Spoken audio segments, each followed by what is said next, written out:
There has never been more football. Not only are we at a record amount of rounds per season, but the fixture in the last couple of years has players recovering less than they normally would. The Players Association has agreed to all these measures, and in reward, they will see a big pay boost in the coming years, but the impacts of less rest and recovery might be the hidden factor determining some AFL games, not only on actual match days, but later down the year in the final series. It may just be pure bad luck, but the injury carnage is building. You can argue because of the physicality of the sport, injuries are inevitable, but to name a few, Carlton, Collingwood, Essendon, Richmond and West Coast all have at least 10 players on the official injury list. That's basically 1/4 of the whole squad out or in doubt for these upcoming games. Then others like Port Adelaide, Brisbane and GWS have at least 4 or 5 best 22 players also on the sidelines. Again, you may think it's because of bad luck or the natural impact of the game, but it's also only been about 1/3 of the home and away season. This is a graph stopping at the year 2000 of every game played and its time slot. It's pretty clear up to this point, Saturday day was the time most games were played. At 2010, we see the Sunday night, Saturday night and Friday night fixtures had increased dramatically, and right now, Thursday night is clearly the big mover along with the fixture times just mentioned. But why does all this matter right now? Well, take a look at this. It's a regular AFL schedule for the once very common Saturday to Saturday fixture. It includes Sunday as a recovery day and Thursday as the full rest day. Monday will include general skills and weights. Wednesday will be the main training session for the week, which includes the most time out in the field, and Friday is the light captain's run. This is pretty conventional, but some clubs with a 6-day break like this may have slight variations. The thing is, in our current fixturing, this regular AFL week is becoming less common. The impact can be significant in a few aspects. First of all, the deeper the season goes means the less training that is actually done. This already pushes back any game plan or technical training that can be done out on the track. Pair this with any 5-day or 4-day breaks between playing games, and it shows you how difficult it is to fix problems and how the team is functioning. The demands of playing are so extreme that rest and recovery has to be put ahead of training. Ross Lyon warned the broadcast before his team's 60-point loss to the Western Bulldogs that he saw fatigue throughout his group. They had played 3 games in 10 days. What else can you expect? The normal 6-day break and football week is having to be far more altered than ever before. This graph shows the differential of rest between opponents and scoring impacts.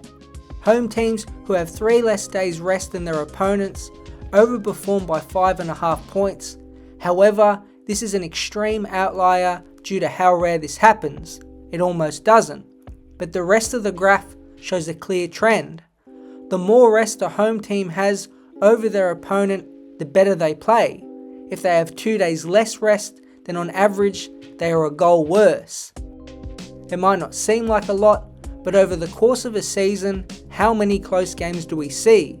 This is based on a model prediction of outcomes against the actual outcome of games, but paints a consistent picture of the importance of rest. The same formula can be expanded over 3, 4 and 5 game blocks. The results match the initial data above. This graph shows the home team's performance versus their opponent, again based on the day's rest over a number of games. For a 4-game block, if the home team has 3 or more days rest over their opponent for a month of games, they perform 8.4 points better. If the home team has 3 days less rest than their opponents in a 5-game block, then they perform 4.6 points worse. The less rest you have, then the worse you will play. Shorter weeks also lead to more inconsistent teams on any given match day. You can argue this is where managing your players comes into the sport. However, for a senior team like Geelong, this is easier to do, but for lower ranked teams trying to build chemistry, it may be a big disadvantage. The more games you play in a certain period of time basically forces you to make more changes. 3 games in 10 days will on average cause 4 team switch-ups, while 3 games in 23 days will be a touch under 2.5 team changes. This is the reason why depth across the AFL is important, and why certain players you might think are average at best always find a new home. In circumstances when players have had a big month of play and need a rest, those depth guys are important to come in for a week or 2 across the year.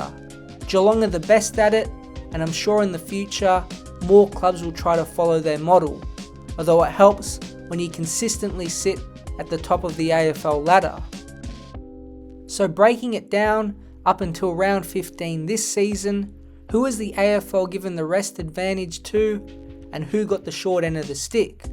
Well, Brisbane and Sydney are equal on 8 games, having a longer break than their opponent. It's a little over half of the games where they will come in at least a touch fresher. Surprisingly, 2 of the bottom sides coming into this year have the biggest disadvantage. Hawthorn have 8 games where they will play with a shorter break. Second place goes to both Fremantle and West Coast, who have 7 matches with less rest than their opponents. You would have thought in the fixture that to help the bottom ranked sides last season, you could have given them a more normal schedule, but apparently not.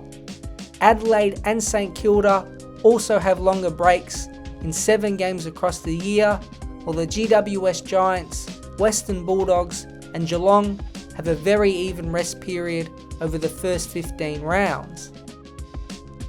It seems like the intensity of the season is already getting to some players and teams.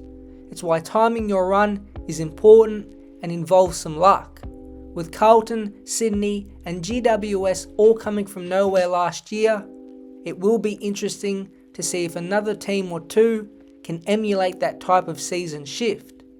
Because of the fixture and length of the home and away season, it does create opportunity for this to happen. Maybe it is smart to ease yourself as a team into the season and protect certain players, even if it means a couple more defeats along the way. Then, in the back half of the year, attack it with all you have and try to get a run on at the right time.